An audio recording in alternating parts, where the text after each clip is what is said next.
नमस्कार दर्शकों, ओम शांति। एक मुलाकात महाकुंभ 2025 के कार्यक्रम में आपका बहुत बहुत स्वागत है।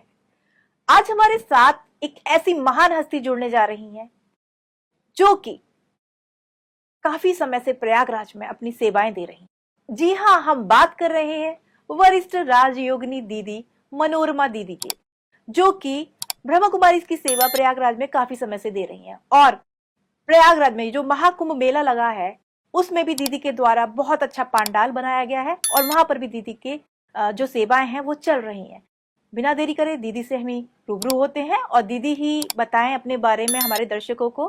तो हम दीदी से बात करते हैं। बहुत बहुत स्वागत है दीदी आपका एक मुलाकात के कार्यक्रम में, जो कि महाकुंभ नगर के प्रयागराज में यहाँ पर स्थित है। और दीदी, हम ये जानना चाह रहे हैं, जैसे ये महाकुंभ, तो महाकुंभ जो होता है 12 साल बाद ही होता है, तो इसका क्या अर्थ है? कालचक्र की गति के अनुसार कुंभ और अर्धकुंभ, तो कुंभ और अर्धकुंभ जो भी होते हैं वो जिस प्रकार ग्रह और नक्षत्रों की गति होती है वो अलग अलग हिसाब से होती है।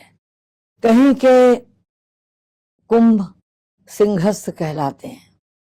सिंह राशि में सूर्य का प्रवेश होता है और उसकी महिमा उस अनुसार होती है। कहीं किसी और नाम से जाना जाता है जी। तो ये प्रकृति के कालचक्र के अनुसार जो प्रयागराज की भूमि में लगा हुआ है, तो ग्रहों का घूमना निरंतर किस दिशा में हो रहा है। जैसे माघ मकर गति रवि जब हुई, तो माघ का मास हो, मकर राशि में सूर्य का प्रवेश हो, बड़ी अद्भुत घटना है। अगर खगोलीय दृष्टिकोण से देखिए, खगोलीय दृष्टिकोण से सूर्य पुत्र शनि कभी पटी नहीं वैसे कायदे से, है ना, लेकिन वो न्याय का देवता है और सूर्य ग्रहों का राजा है। ये न्याय का देवता मालिक है मकर राशि का। तो मानव के मन में निरंतर सच्चाई के प्रति, भावनात्मक निष्ठा के प्रति, नैतिकता के प्रति एक भाव जागृत हो। तो राजा का कार्य है संपूर्ण प्रजा का पोषण पालन। तो जब सूर्य मकर राशि में प्रवेश करता है तो न्याय को बढ़ावा देता है। और बाई द वे मकर राशि का स्वामी शनि है, वो भी न्यायाधिपति है। लोग शनि को कहते हैं कि अरे शनि की दशा चल रही है, भयभीत होते हैं, मगर सच्चाई ये है दुराचार का जहां अभाव है, जहां गलत कार्यों का अभाव है, जहां शराब सिगरेट मांस मदिरा नहीं है, वहां शनि कभी डिस्टर्ब नहीं करते हैं। जी दीदी। तो यहाँ दो चीजें मिल गई हैं परस्पर। एक ओर सूर्य जो ग्रहों के अधिपति हैं, दूसरी ओर शनि जो न्याय के अधिपति हैं। तो उससे वातावरण में एक अलौकिक सुगंध फैलती है। ये जो हमारा महाकुंभ है, 144 वर्ष आप सुन रही होंगी, अनेकों बार ये कहा जा रहा है 144। अरे 12-12 साल में न जाने कितनी बार हुआ। लेकिन ये जो खगोलीय घटनाएं हैं ये अपने आप में अद्भुत है। दूसरी बात, सूर्य दक्षिणायन से उत्तरायण की ओर प्रस्थान करता है और जब दक्षिणायन से उत्तरायण की ओर प्रस्थान करता है तो सात्विकता का प्रभाव बढ़ता है और इसलिए इसका महत्व और अधिक हो जाता है। कायिक दृष्टिकोण से एक मास यहाँ निवास करने वाले, मात्र खिचड़ी पर जीवन यापन करने वाले पौष्टिक दृष्टि से भी बड़े सबल होते हैं। ऐसा नहीं है कि वो खिचड़ी खा के क्या करेंगे, वो खिचड़ी उनके जीवन का संपूर्ण आंदोलन है। उसका सेवन करना और अगले 6 मास के लिए कंप्लीट रेडी हो जाना। फिर जब सूर्य दक्षिणायन में प्रवेश करेगा पुनः गरिष्ठ भोजन शुरू होगा, लेकिन आगे अभी बराबर ग्रीष्म की ओर बढ़ेंगे और हल्के से हल्का सुपाच्य। तो बहुत कुछ है प्रकृति की ओर से, बहुत कुछ है खगोलीय दृष्टि से, बहुत कुछ है सभी देवी देवताओं के एक साथ मज्जन करने से प्रयाग की आज की तिथि में, जहां 3.5 करोड़ भारतवंशियों ने यहाँ आकर स्नान किया, सोचिए क्या भाव है। कितने संतों ने गंगा की इस धारा में डुबकी लगाई है।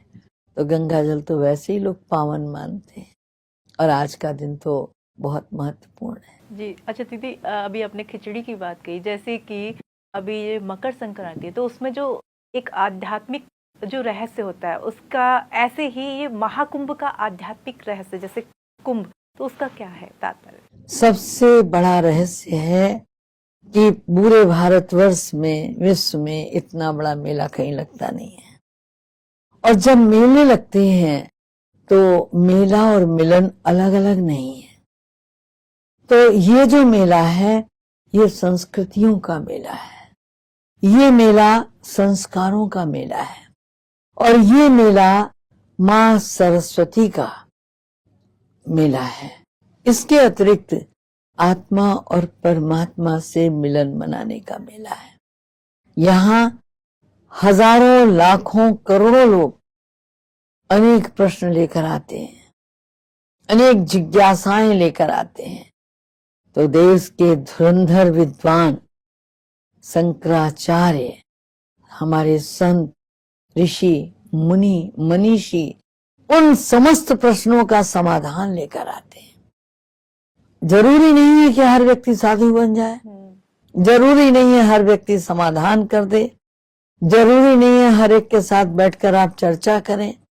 लेकिन यहाँ जब सायंकाल 3 बजे से प्रवचन प्रारंभ होते हैं, तो न जाने किसकी कही कौन सी बात आपके जीवन को आमूल परिवर्तन कर दे, ये कहा नहीं जा सकता। लोग कहते हैं गंगा और यमुना स्पष्ट दिखाई देती हैं, सरस्वती गुप्त है। लेकिन मैं आपसे कहना चाहूंगी कि यहाँ सरस्वती भी उजागर है। उजागर है माना, जब ये संतों की वाणी से प्रवचन होते हैं, वाणी विनस्रत होती है, तो आप ये मान के चलिए कि बहुत सी मौलिक नूतन कथाएं, बहुत सी बातें जो इतिहास के पृष्ठों में दबी पड़ी हैं, संतों की वाणी से निकलती है। हमारी युवा पीढ़ी घर से चलती है अपने दादी बाबा को दूध लेके, चलती है सब्जी लेके, कुछ मौलिक आवश्यकताओं की पूर्ति करने के लिए तमाम समाज का युवा वर्ग यहाँ आता है। जब वो लौट रहा होता है, किसी भी संत की कोई भी वाणी उसे नरेंद्र से विवेकानंद बना सकती है, किसी भी संत की कोई वाणी दयानंद सरस्वती का निर्माण कर सकती है। बिल्कुल सही कहा। तो यहाँ जो वाणी प्रवचन के माध्यम से निकलती है, चलते चलते भी अगर कान में कुछ पड़ जाता है तो बहुत परिवर्तन कर सकता है। तो मां सरस्वती की अहिर्निश कृपा इस समय प्रयागराज में बरस रही है।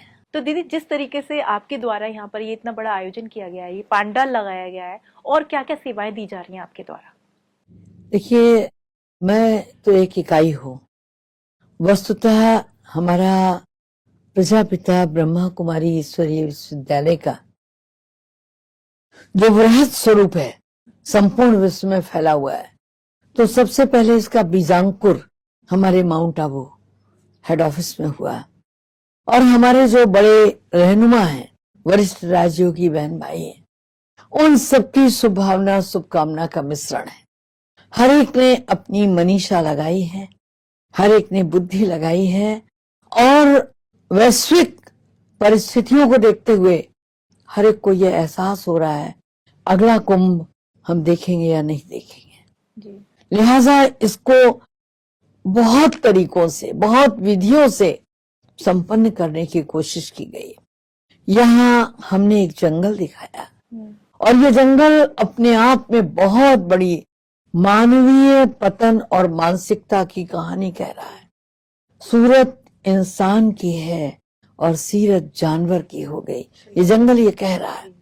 इसके साथ साथ जब हम मानव को उस कालचक्र की दृष्टि से संगम पर लेकर खड़ा करते हैं, तो एहसास होता है कि अगर इस जंगल से कोई दिखा सकता है दिशा, तो परमात्मा ही दिखा सकता है। हमने अपनी प्राचीन संस्कृति, उस धाती को सामने लाया है जो देवत्व के रूप में हमें हमारे पास थी और पुनः परमात्मा हमें देवत्व की ओर ले जा रहा है, तो हमने वो स्वर्गिक दृष्टिकोण रखा है। सामने आप देखेंगे कि हमने नैसर्गिक खेती जो हमारे यहाँ होती थी आदि संस्कृति में, उसको भी सामने रखा है। इसके अतिरिक्त चूंकि यहाँ पर जो जनमानस भ्रमण करता है वो साक्षर, निरक्षर, कृषक, अधिकारी, हर प्रकार का व्यक्ति यहाँ आता है, तो हर एक यहाँ से कोई भी खाली हाथ न जाए, कुछ न कुछ लेके जाए। अनुभूति कक्ष बनाया है जहाँ 2 पल बैठकर रिलैक्स हो सकते हैं, आप शांति की अनुभूति कर सकते हैं, माध्यम कुछ भी हो। इसके आगे हम लोगों ने माइंड स्पा एक कार्यक्रम रखा है कि जिसके अंदर दुनिया में बॉडी मसाज तो बहुत होते हैं, लेकिन दिलो दिमाग का जहां मसाज हो जाए वो एक अलग चीज है, वो भी हम लोगों ने सामने रखा है। इसके अतिरिक्त आजकल बहुत छोटे छोटे बच्चों को आप मोबाइल पकड़ा देते हैं और वो मोबाइल बच्चों की मानसिक स्थिति और शारीरिक स्थिति दोनों के क्षरण का प्रतीक है। तो हम लोगों ने यहाँ पर वैल्यू गेम्स रखे जिससे बच्चा अपने नैतिक मूल्यों को परख सके, समझ सके और अपने जीवन की गति को निर्धारित कर सके। आप आगे बढ़ेंगे तो जो हमारा प्राचीन भारतीय दर्शन का संदेश है, अपदीपो भव, आप अपने दीपक स्वयं बने। तो इस ज्ञान मंडप में हमने आप कौन है, आपका परिचय, उस जगत नियंता का परिचय जो हमारा तारनहार है, इसके अलावा कैसे वो परिवार को, समाज को, देश को पार लगाने के लिए धरा पर आया हुआ है, ये भी चीजें हमने दिखाई हैं। और ये ईश्वरीय विश्वविद्यालय संपूर्ण विश्व में कहां कहां तक अपनी सेवाएं दे रहा है वो भी दिखाया है। हर इंसान कुछ अच्छा करना चाहता है लेकिन मनोबल के अभाव में कहीं पीछे छोड़ देता है। हमने उसके लिए राजयोग शिविरों की व्यवस्था की है कि वो अपनी विल पावर को स्ट्रांग कर सके। तो इस प्रकार से यहाँ जो सेवाएं चल रही हैं, और तात्कालिक अगर किसी को कोई स्वास्थ्य संबंधी समस्या है तो उसके लिए प्रशिक्षित हमारे चिकित्सक बंधु भी यहाँ बैठ रहे हैं जो सेवाएं देंगे। 12 ज्योतिर्लिंगम हमने नहीं इस बार रखा, लेकिन सहस्त्र ज्योतिर्लिंगम रखा है। होलोग्राम के माध्यम से भी एक आधुनिक टेक्निक अपनाई है जिसका संदेश समाज को मिले। तो चारों ओर से हमने कोशिश की है विज्ञान, अध्यात्म के द्वारा मन की मानसिकता को सहेजने की। अच्छा दीदी, आप सबके द्वारा इतनी अच्छी पहल की जा रही है, अब जो काफी वैसे लोग जो है वो जानने लगे कि आपके द्वारा बहुत अच्छा प्रयास किया जा रहा है, लेकिन अभी भी जैसे कुछ हैं जो नहीं समझ पाते हैं उस चीज को, वो कहते हैं ब्रह्मा कुमारीज में बहन भाई बना देते, वो अभी है कुछ ऐसे, पहले भी कहते थे लेकिन वो अब हो चुके हैं क्योंकि उनको समझ में आ गया है। तो उसके लिए आप क्या कहना चाहेंगे, क्योंकि वो भी आए तब उनको पता चले कि आखिर क्या है। देखिए, कौवा कान ले गया, हम कौवे के पीछे दौड़ रहे हैं या कान टटोल रहे हैं। क्षमा कीजिएगा, ब्रह्मा कुमारियां अथवा कोई और किसी को बहन भाई नहीं बना सकता, सवाल ही नहीं उठता। बड़ी ठेठ बात आपसे कहूं, जो अग्नि के फेरे लेकर पाणी ग्रहण संस्कार करता है, उस व्यक्ति के चले जाने के बाद भी उसकी वाइफ को लोग कहते हैं फला की पत्नी है, ये नहीं कहने लगता कि उसकी बहन है। कभी कहते हैं हम कैसे किसी को भाई बहन बना सकते हैं। सोचिए, वो तो ताउम्र के रिश्ते हैं। हाँ, मानसिकता को पावन करने का कार्य हम जरूर करते हैं। हम उस जगत नियंता की संतान हैं और न केवल हम हैं वरन आप भी हैं। ये रिश्ते इसी पृथ्वी पर बनते हैं, यहीं बिखर जाते हैं। जिनकी आप अविनाशी होने की बात करते हैं, ये सब विनाशी है। तो वास्तव में हम उस जगत नियंता की संतान हैं। आज तक मंदिर में खड़े होकर किसी ने ये नहीं कहा कि हे प्रभु, मैं तुम्हारा बेटा हूं और ये तुम्हारी बहू है, कभी नहीं कहा। बच्चों ने पूछा तो उनसे भी कहा, बेटे तुम्हारे पापा के भी पापा जी। तो हमने उनको भगवान कहा, पिता माना, बंधु माना, सखा माना। वो प्लेटफॉर्म कौन सा है जिस पर खड़े होकर हम उसको माता पिता बंधु सखा के रूप में देखना चाहते हैं। तो वो आत्मिक भाव पैदा करना और उस जगत नियंता से जोड़ना, ये जरूर सिखाते हैं हम। जी जी। बहन भाई बनाते हैं, ये केवल एक भ्रामक कल्पना है। अच्छा दीदी, गृहस्थ जीवन में भी रहकर हम अपना राजयोग को अपना सकते हैं? अवश्य अवश्य, क्यों नहीं, जी दीदी। दोनों को बराबर हक जाता है। तो दीदी आप जो है क्या मैसेज देना चाहेंगे जो भी आपको दर्शक देख रहे हैं मेडिटेशन को लेके, योग मतलब उसको क्या मतलब बताएंगे आप? हम तो चाहते हैं कि 4 कदम वो भी आए आगे बढ़कर और इसको अच्छी तरह से देखें, समझें और जीवन में इसको उतार कर अपने जीवन को सफल बनाएं। यदि उन्हें लगता है कि नहीं, यहाँ आने में हमारा समय व्यर्थ जा रहा है, तो मैं क्षमा चाहूंगी, बिल्कुल ही ना आए। लेकिन अगर उन्हें लगता है कि यहाँ की शिक्षाओं को हम जीवन में लेकर के और 2 कदम आगे बढ़ सकते हैं, मानवता का परचम लहरा सकते हैं अथवा अपने खोए हुए देवत्व को प्राप्त कर सकते हैं, तो सदैव स्वागत है बहन, सदैव आ सकते हैं और हमारी बहनें सेवा के लिए तत्पर। जैसे जो हमारे यहाँ के मुख्यमंत्री जी हैं, प्रधानमंत्री जी, उनके द्वारा जो एक सनातन को लेकर जो पहल की जा रही है, जिस तरीके का भव्य आयोजन किया गया है, दिव्य और भव्य डिजिटल महाकुंभ, उसके लिए और आप क्या कहना चाहिए? देखिए, सनातन का अर्थ है सदातन, जिसका कभी भी विनाश नहीं होता। हम बड़े गौरवान्वित हैं, हमारे सनातन का कभी विनाश नहीं होता। सनातन जगत नियंता है और उस जगत नियंता ने ही सनातन की परंपरा बनाई है। आज तक सनातन ने बाहें फैलाकर जो भी आया उसे समेट लिया, सनातन ने किसी को नकारा नहीं है। तो हम सनातन हैं, सनातन थे, सनातन रहेंगे। सनातन हमारा देवत्व है, सनातन हमारी नैतिकता है, सनातन हमारे जीवन मूल्य है और उस सनातन को लेकर के ही हम सब यहाँ एकत्र हुए हैं। तो दिव्य भी, भव्य भी और डिजिटल, तो एक आधुनिक प्रणाली के माध्यम से जहां दुनिया भाग रही है, हमने उसको भी जोड़ा है कि चलिए आप शॉर्ट एंड स्वीट कट से भी आध्यात्म को पिरो सकते हैं। दीदी जो पांडाल है, तो पांडाल में आपका भी एक गॉडलीवुड स्टूडियो जो बना है, इससे क्या क्या सेवाएं होने वाली हैं? देखिए, हमारा गॉडलीवुड स्टूडियो अहिर्निश सेवाएं देता है। विभिन्न प्रांतों, विभिन्न भाषाओं, विभिन्न संस्कृतियों को सदैव ये नैतिकता परोसता ही रहता है। जीवन मूल्यों को सांस्कृतिक परिप्रेक्ष्य में, शिक्षाप्रद कहानियों में अथवा कहें त्योहारों के माध्यम से कुछ न कुछ नवीन प्रस्तुतियां गॉडलीवुड स्टूडियो से समाज को परोसी जाती हैं और 24 आवर्स परोसी जाती हैं। हमारे इस महाकुंभ में गॉडलीवुड स्टूडियो का ये प्रतिनिधित्व समाज के विभिन्न अंगों को स्पर्श करेगा। मेला देखने के लिए जितने भी महापुरुष आएंगे उनसे अनुभवों की लेन देन करेगा अथवा उनके द्वारा समाज को क्या सेवाएं मिल रही हैं और ब्रह्मा कुमारी के द्वारा क्या मिल रही है, उसका एक सुंदर समागम होगा और समाज तक पहुंचाया जाएगा। देखिए, इस गॉडलीवुड स्टूडियो के माध्यम से हमारा एक चैनल चलता है पीस ऑफ माइंड, और पीस ऑफ माइंड के माध्यम से करोड़ों लोगों तक हमारी प्रस्तुति पहुंचती है। कुंभ मेले में भी हम जो कुछ दिखा रहे हैं उसकी प्रस्तुति हम तो यहाँ ही दिखा रहे हैं, इस क्षेत्र में बैठकर दिखा रहे हैं, लेकिन इस प्रस्तुति का संदेश देश और विदेश तक इनके माध्यम से पहुंच रहा है। बहुत बहुत धन्यवाद दीदी, बहुत अच्छा लगा आपने अपना जो समय निकालकर हमें ये सब चीजें बताई और वाकई में बहुत अच्छा आयोजन किया गया है।